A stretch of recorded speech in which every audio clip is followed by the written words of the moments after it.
Telegraph. Of course, many, as we will see, are, already aware of the elections in Edo State tomorrow, and it's gaining prominence on the papers, as we see on the New Telegraph. The lead story there says, campaigns have ended. INEC tells parties as brothers go to war. Personalities and factors that will shape poll. Yaga Africa spots a number of flashpoints, local government areas as INEC begins material distribution. Of course, there is the caution, the suing for peace by former President Jonathan. Up above the masthead, Nigeria now records monthly net inflow of $2.35 billion. Wale Edun, who heads the finance ministry, is quoted there. On digital transformation, ICPC recovers stolen 4 billion naira within 24 hours, says fund left government coffers into private custody and vows to enforce Supreme Court judgment on local government autonomy. It also is said to be calling for the whistleblower bill to be passed at the National Assembly. Daily Independence is next. Still on the Edo governorship race, voters file out on Saturday amid increased tension, heightened security, fear of voter apathy, violence, malpractice rife in the state, and a host of other riders there. FG to unveil consumer credit funding. Single-digit mortgage scheme says foreign reserves net inflow risen by $2.35 billion in 7 months. And JEGA submits recommendations for livestock reforms to Tinubu. All right, let's move on now to the Nigerian Tribune. Cracks widen in PDP over plots to remove Damagum. Adamawa governor declares support for acting national chairman. I stand with PDP, or I stand by PDP's constitution, Governors Forum, says Adeleke of Osun State. Federal government, former CJN Onoge, get appeal court's nod to settle out of court. All right, 75th anniversary. Okay, moving on now. Controversy as NAS moves to rush new body to conduct local government elections. An ex-British envoy cautions against October protest, hints of foreign backing. To the Daily Trust now, Maiduguri floods still in focus as victims in dilemma after discharge from camps. Our houses inhabitable, we need support. We'll assist them to rebuild their homes, promises by the Borno state government. And that's it on Daily Trust now. To Nature News. And there is an investigation by this paper on why floods ravage Nigeria despite early warnings. British firm sets up Nigeria's first battery recycling plant. And there's a fact check here you might want to check out. Doesn't spicy food cause stomach ulcers? You can read all of that, even as the WHO raises alarm over climate-induced snake bites in Africa. Olamide.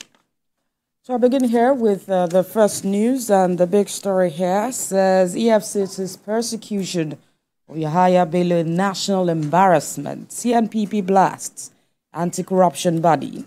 Coalition of 60 CSs concur, says EFCC engaging in melodrama.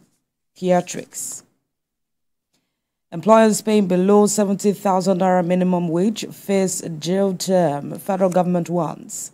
Nigeria's foreign reserves record $2.35 billion net inflow in 7 months. Shatima to lead Nigerian delegation as Tinubu will not attend the United Nations General Assembly meeting. NECA releases 2024 SSC result. Over 800,000 get credit in English, math. World Bank set to approve $1.5 billion loan for key development projects in Nigeria. The major stories on the front page of the first news. Let's go to The Nation. Economy on the right path, says Edun. Government to unlock huge stranded assets to boost financing liquidity.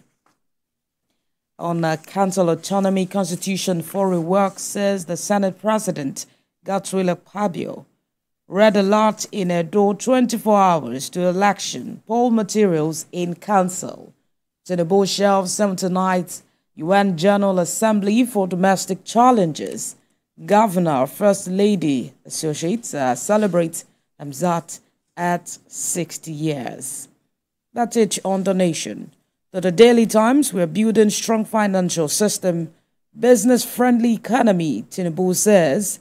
Private sector partnerships central to his government's far-reaching reforms. Coca-Cola announces $1 billion investment in Nigeria. Appeal Court gives nod to federal government, ex-CJ and Morgan to settle sack dispute out of court. Nigeria set to get $1.5 billion World Bank loan next week. Regulatory agencies must eliminate overlaps aligned with Tinubu's agenda, the Vice President Kashim Shettima is saying. With the ECMR, no more stopping of vehicles to check papers. According to the police, ICPC to fight corruption with AI recovers 4 billion naira in 24 hours. The major stories on the front page of the Daily Times. To the Platform Times, livestock reforms, open grazing, ranching can coexist, says Jigas Committee. On PDP crisis, Northeast endorses Damagum as acting national chairman. Abiodun calls for establishment of military base in Ogun East over cultism. Father remanded for alleged sexual assault of 7-year-old daughter. And Amotekun naps 32-year-old man for defiling minor in Ekiti State. Another report here, according to NEMRA, over 1 million Nigerians affected by the flood in Maiduguri, 634,035 persons displaced. I cannot feed my family anymore. I spend 17,000 naira on fuel daily. Lorry taxi driver laments. Nigeria government reveals plan to curtail irregular migration.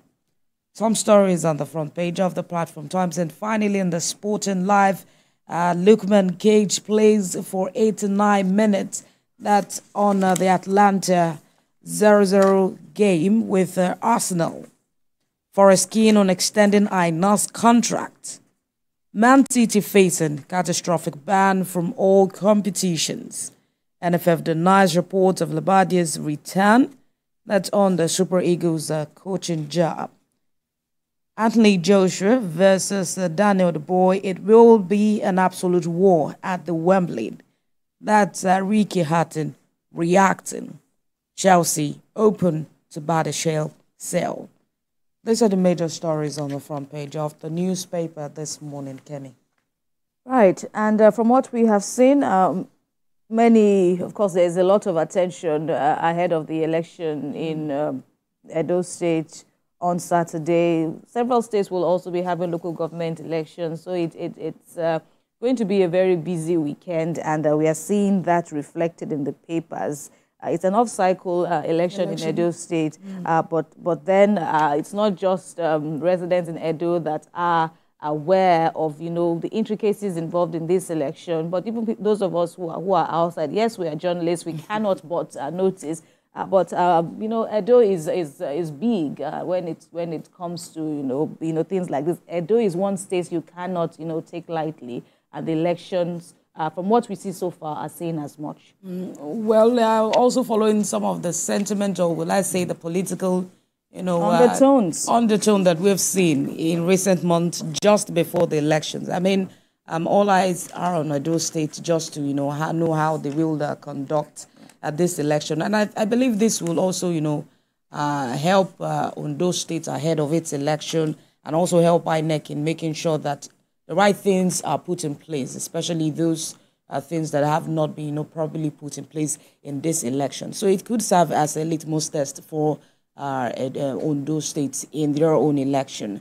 And I also believe that Edo residents are ready to vote for who they want to vote. And we also saw yesterday that officials were able to check sensitive materials to confirm that everything is put in place. And with, the police are deploying about 35,000 men. I mean, it should show that even security-wise, Edo should be ready. Right, and today we hope will be another opportunity to do all the last-minute checks, and so that residents will have no hitches as they set out to perform their civic duty come Saturday.